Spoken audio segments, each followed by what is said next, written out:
Hey guys, today we're going to go into what makes a great thumbnail and what makes a bad thumbnail. Josh, ready to dive in, buddy? This is probably the most important topic that me Yeah. and George will talk about when we're talking about how to grow your YouTube channel to get more customers. Even if you make the best videos in the entire world and you're spending a bunch of time and effort, if you don't understand how to make a great thumbnail, the probabilities of you succeeding are incredibly low. Even if you have a great title, Yeah. because no one's going to read the title because it's not going to grab their attention to begin with. And you know what it's like, Josh, now that I'm thinking this through? It's very similar to a first impression.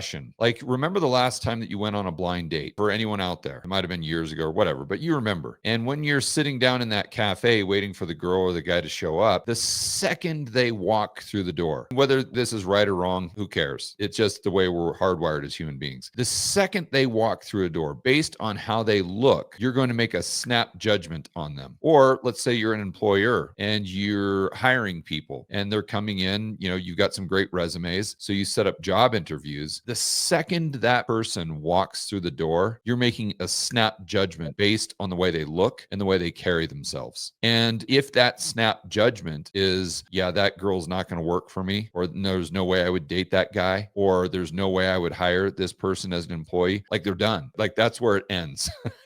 There's no reading the resume. You might ask them a few questions, but now it's just small talk and it's completely meaningless. That's how important a thumbnail is. And the reason for that is if you're on YouTube, you have to choose to watch a video. If you're on Instagram, the algorithm feeds you what it thinks you're going to like the most. And so that means you just have to make a good video and you will get promoted. Where on YouTube, YouTube itself has no choice if someone watches your video or not. That is 100% on you understanding how to make an incredible thumbnail. And you can hire thumbnail designers, but you don't know if it's good or not if you don't understand the psychology that we're about to go over. Yeah, so let's dive into my channel. Let's go old school here, Josh. This is when I first started the channel. I just pulled up the oldest videos. So this would have been July, August 2019 or so. And this is when I was first getting into YouTube. And I made the mistake we were talking about prior to recording. And what I would do is I would look at all of these successful videos and I would say, what do these thumbnails have in common? And I would say, okay, you can see my pointer here, right? I would say, okay, it's got the person in it. Okay, got it. And then they have this kind of what's happening in the video. That's what I thought. And they would highlight the words with like blue or black, or they would highlight the words some way to draw your attention in. And then they would have some sort of person, creating an emotion, smiling, frowning, whatever. And so I thought that all I had to do is have those three components in my thumbnail and my thumbnail would be good. But you can see by looking at this thumbnail that it had the components, but the thumbnail's horrible. It's absolutely terrible. I mean, you can look at this one, terrible. You can look at any of these and they're bad.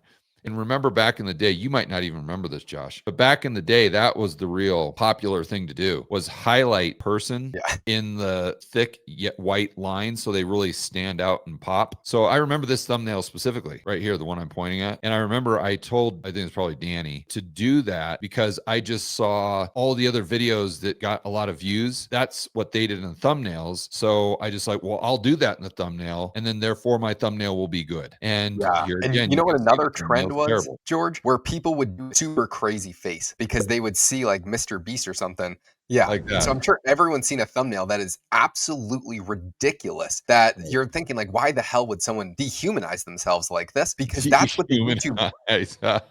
that's what the YouTube experts would say. You need a shocked emotion and you need to look surprised and you need 1/3 of the screen to be your face. You need to have a simple idea and you need 2 to 3 words. And if you do that, you have all the components of a great thumbnail. And look at all of these videos. George was following that advice, but they Trying to do clearly some sort of emotion. yeah, but they are utterly failing. And so if you don't understand why they're utterly failing, the probabilities of you making a good thumbnail are not good. Yeah, and then you could just come to the conclusion that, well, it just has to be the algorithm hates me. It can't be that my thumbnail sucks because look, Josh, I've got the emotional face, I've got the words, I've got the bright colors, Damn, I'm those are some highlighted, bright I'm colors. highlighted in white. Yeah. I've got the emojis. I mean, I've got a house. I mean, I've got everything here that all these other successful videos or successful thumbnails have. But my video sucks, my video isn't getting any views, therefore the algorithm must hate me. And what we have to understand is that a good thumbnail is way more than just having the components of a good thumbnail. And that's where it gets really tricky, to be honest with you. Yeah. And so the components of a thumbnail are they have to match the title. So you start with your idea for the video, where let's say like this one right here, find great property management in 3 simple steps. It was the one right above there. And so if you're just scrolling online and you're looking, you just bought a property and you're looking to hire a property manager. Okay. So how are you going to package that to where someone is now curious about the subject and they want to watch it? And you have your face and you have your problem solved. But why did this video not get any views? And you would think that you have all the components as to why someone would watch this, and you would blame the algorithm for not rewarding you for making a good video because you probably have experience and as a property manager, and you're beating your head against the wall saying, why the hell is no one watching this when you're doing everything right, or you think you're doing everything right, but you're clearly not if you're not getting views. This one is pretty prophetic right here. It's recession 2025 reasons it'll be worse than 2009. Boy, I got that one right. If it wasn't for the Fed and everything else. But anyway, my point here was this, I remember, was one of the first videos that really got a lot of views. I mean, you can see 268,000. But this 268,000 is not because everyone has just gone back and watched this video. This was one that actually was one of the first ones that, boom, really popped. And you can see, I inadvertently did a good thumbnail because are you ready? Am I ready for what? It's got lightning. Okay, something bad is happening. Recession 2025 reasons it'll be worse than 2009. And you see here, I could have said to myself, oh, it must be because I'm highlighted in white. Well, what you were saying is, I remember that you were saying the bobblehead had something to do with it. So let's double down on the bobblehead idea. And then the background with the lightning. And so those 2 components were new. So it must have been those. When in reality, it wasn't. That's actually exactly what I was thinking. Look, I remember I did lightning here. I did lightning here. I did lightning here because I thought it was the lightning. What I didn't realize is that it had nothing to do with the lightning. It was just the fact that it just so happens that I was making a good thumbnail regardless of the lightning. The thumbnail just worked. Yeah. And so not knowing why something works is also bad, because George could have continuously maintained this style for the rest of every single video. He could do the bobblehead with lightning, with a sign. He could say those are the 3 components of this thumbnail, and that's why it worked. When it was actually the psychology between the idea of the video. First off, it was timed well. It was a unique idea at the time for 5 reasons it will be worse than 2009. And this was right during COVID when everything was going down. Just before. Oh, right before. Okay. Yes, that's what I'm saying. That was good. I kind of nailed it right there. And then you have a grim looking background saying, okay, so this is sparking more urgency. And are you ready? What should I be ready for? I have to find out. And the way I find out is by clicking on the video. Yeah. And see, to your point, look at all the road signs I'm using because I thought that it was all about the road signs. Yeah. And I remember when we first started making thumbnails, it was, okay, we need to have a road sign. We need to have that same background and we need to have a bobblehead. But that's not why they were successful. And you can get in this negative feedback loop if you don't understand. So let's go to your new videos and see what is the difference between them. I started to get right around in here. I really started to get the interplay between the thumbnail and the title. I started to figure it out. And then I should say I started to realize what is a good thumbnail, not just based on the components, but when you put it all together, being able to look at it and say, yes, that's going to work, or no, it's not going to work. This is when it started to kind of click, like right around here. But then when it really clicked is when I abandoned the bobblehead because I realized that it has nothing to do with the bobblehead. And that bobblehead might be some, kind of a branding issue, but I can't even remember when that was, Josh. I'm trying to scroll through here. And now that I'm thinking about it, this is a lot like investing. And when I first started getting into macroeconomics, I was making a ton of money in the stock market, but not because I was smart, but because I was getting lucky. And if I continued that and said, okay, well, what I'm doing is genius, I would have lost everything over a long enough period of time because I didn't understand why what I was doing, why it was working. It was working not because I was smart, but because I was getting lucky over and over again. Yeah. See, like this is a terrible thumbnail right here. Yeah. Klaus Kool-Aid. That's trying to be clever. This is what so many people do. They think, okay, I'm going to think of this super unique idea that's never been done before, and I'm going to package it in a really clever way. When in reality, that is the worst way to package a video. Because if you're scrolling on YouTube, the first impression is this is what your YouTube homepage would look like. You have 8 different videos that you're looking at, and the one to your far right is Klaus Kool-Aid with a dude in a Kool-Aid cup. You're like, what? Why the hell would you click on that? There's literally zero reason. Yeah. We tried to make him look like the Kool-Aid guy, but that was just dumb. And that is such a huge mistake that I see with people on YouTube. And it's usually like newsletter guys, because guys that have written newsletter, or like professional, like letters to investors or something like that, they think being clever is like awesome. In fact, we both love Brent, but that's one thing that Brent does all the time. I've noticed on his. Yeah, that's Brent Johnson, Dollar Milkshake, where he is an incredible YouTube channel and he is very successful because of how smart he is and how much credibility he has. That does not mean he has good title and thumbnails. He tries to think through, like, how can he be like cute with the title to where someone gets an aha moment in the video to where then they understand the title thumbnail, when it's the absolute opposite. Exactly. So I don't even know when I stopped. It was a long time. You were already getting an incredible brand using the bobbleheads, not knowing that that was not the ideal way. Yeah, it was suboptimal. Here we go, right here, Josh. That's where we go to something else. Yeah, where I'm in front of the whiteboard, and because so that's still a bad title thumbnail. Can you go up when you first started? So this one is everyone is wrong about inflation. Inflation will go up or down. Oh, inflation will go down, not up. Here's why. Or actually, I think you could have just said everyone is wrong, but it doesn't pair too well because you have a bunch of words in the thumbnail. Yeah, it's a decent concept because look at this. This was 3 years ago. So think about what was happening 3 years ago. Inflation like the CPI, the CPI was at like 9%. And so this was when I was coming out. So everyone out there that thinks I'm wrong all the time, go F yourself, because you haven't watched my videos, especially on inflation, because I don't think there's anyone on the planet that nailed inflation. On the way up, I was predicting it during the cerveza sickness. And then when it peaked out in like 2022, I was talking about disinflation. And that's, I think, probably the first video where I started talking about that. But anyway, I don't know why we went back to the bobblehead there. That was a bad idea. But see, I remember here what I'm trying to do, and we did it here as well. I don't know. On earth were we doing that? I think you were doing it for the interviews. No. Oh, I don't know. The reason I wanted to show you guys this is so you could see the evolution of my thumbnails. Oh, this is a great thumbnail. Sorry, George. They want you to be poor. Here's why. Global elite secret revealed, and it's Bill Gates and Klaus Schwab. And that has 661,000 views. And so that sparks incredible amounts of curiosity because you have to watch the video to understand why, but you're alluding to a lot. You see Bill Gates and Klaus, who are the global elites, and here's their secret revealed. You have the concerned face on your look like something serious is happening. They want you to be poor. Here's why. This is when the Great Reset was talking, and it was super in the mainstream media. And so topical, it's super important. The thumbnail sparks curiosity. And the only way you know what he's talking about is you have to click on the video to find out what angle it is. Okay. So what I want the viewer to notice right there is what you didn't say is this is a great thumbnail because it has different color fonts. This is a great thumbnail because George is holding a pen. This is a great thumbnail because George is in front of the whiteboard. This is a great thumbnail because it has two famous people in there. Notice Josh didn't say any of those things.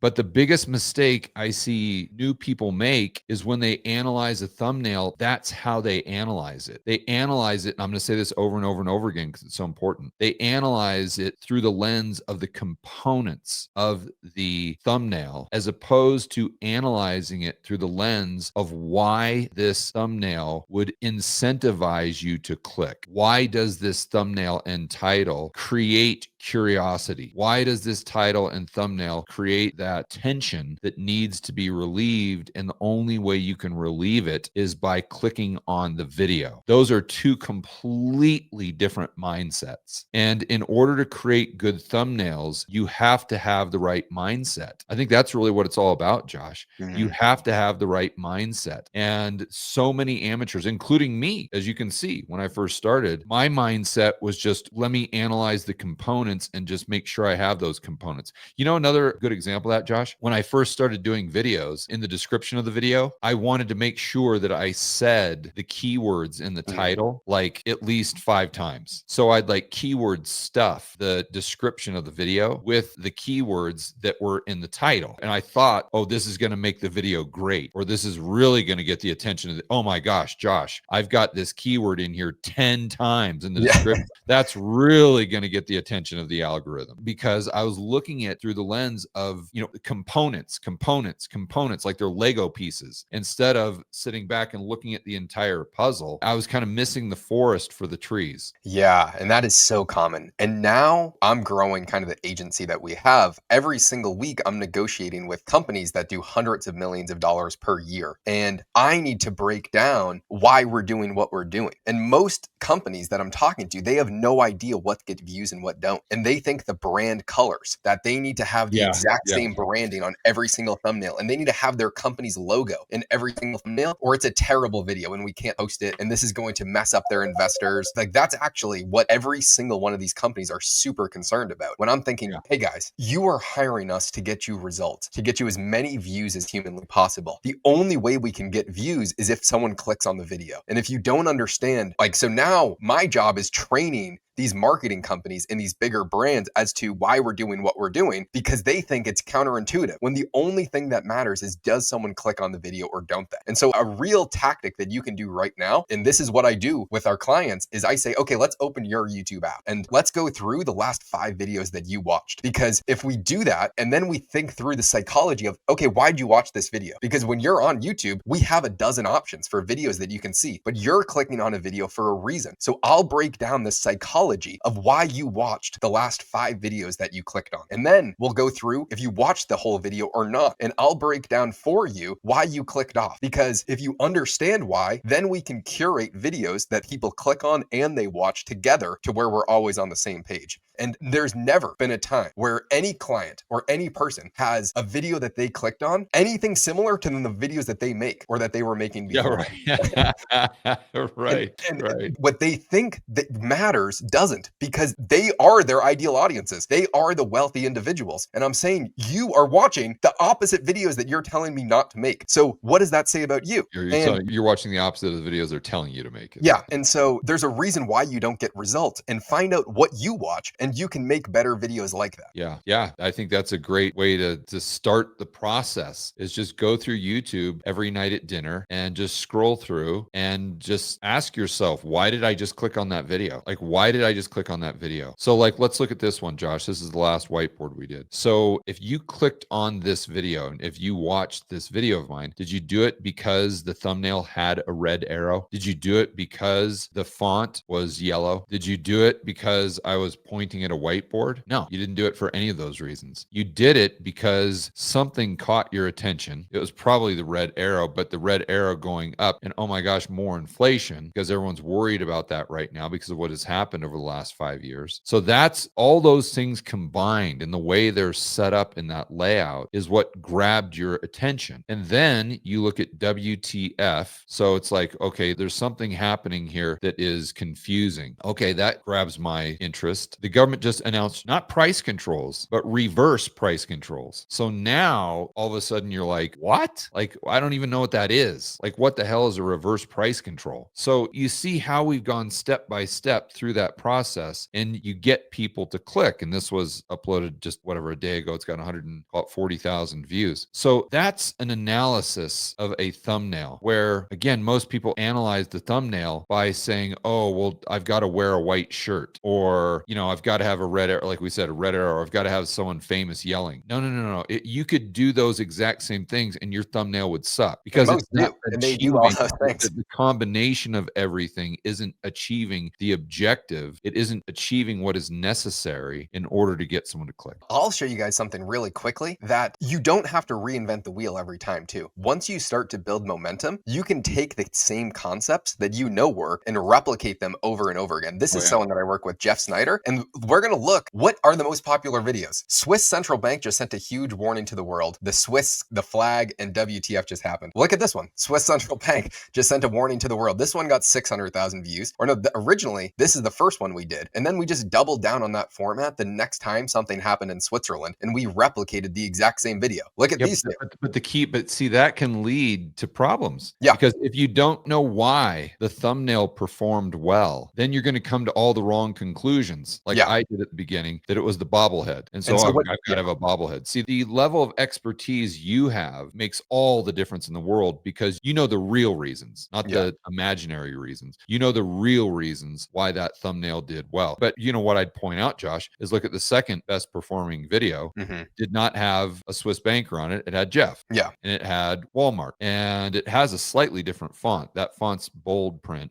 Oh, It's yeah. still yellow, but it's a slightly different font. And so this just shows you that you have two completely different types of thumbnails as far as the components, right? But they both worked extremely well for the exact same type of video and for the exact same type of audience because it achieved the real objectives, which are not just having the components, but creating an emotional response in people. Yeah, what happens is people will always go to the most popular people in the niche and they'll steal the exact same titles and thumbnails that they use. And sometimes they'll mix and match them, not knowing why they work. And that can get you starting from 0 to 1 because it's better than doing nothing because that is a proven concept. But if you don't Right. understand why, you're never going to turn it into your own model and it's never going to work over a long time horizon because you don't understand the concepts and you are at a massive disadvantage, especially when you're competing against people who do. And they can turn any video into an incredible, clickable idea. Yeah. And I think the main takeaway here is in order to train your brain to understand what a good thumbnail is, you have to just go through YouTube. Just try to do it this entire week, every night at dinner. Just randomly scroll through YouTube and notice the videos that catch your attention and notice the videos, or just go to your homepage. Notice the videos that grab your attention that you want to click on and just say, why do I want to click on this? Just, you got to almost take a step back and look at it objectively, like through a third person standpoint and say, okay, I want to click on this video. Why do I want to click on this video? Like, why do I want to click on this video and not a different video that's a similar topic? Just ask yourself why. And then you got to reverse engineer it. And then that's how you're going to train that muscle. And that's how you're going to get that intuition and know what a good thumbnail is. And that's when you're actually going to produce good thumbnails. All right, guys. So on that bombshell, we've got a free community for people who are trying to grow their YouTube channels to increase their business, whether they have a startup or $100 million business, it doesn't matter. And you can check that out. It's on the Skool platform, which is SKOOL. And the name of the community is RC Rebel Capital's Biz Accelerator. And you can go there, you can join for free, and you can ask us any type of questions. You can make any comments. You can post your thumbnails. Hey, George, is this a good thumbnail? Is it a bad thumbnail? And either me or Josh or someone in Josh's team will try to get in there and answer as many questions as we can. And a lot of times we'll pull up your channel or your video and we'll analyze it and give you some constructive criticism on some of these YouTube videos that actually go live.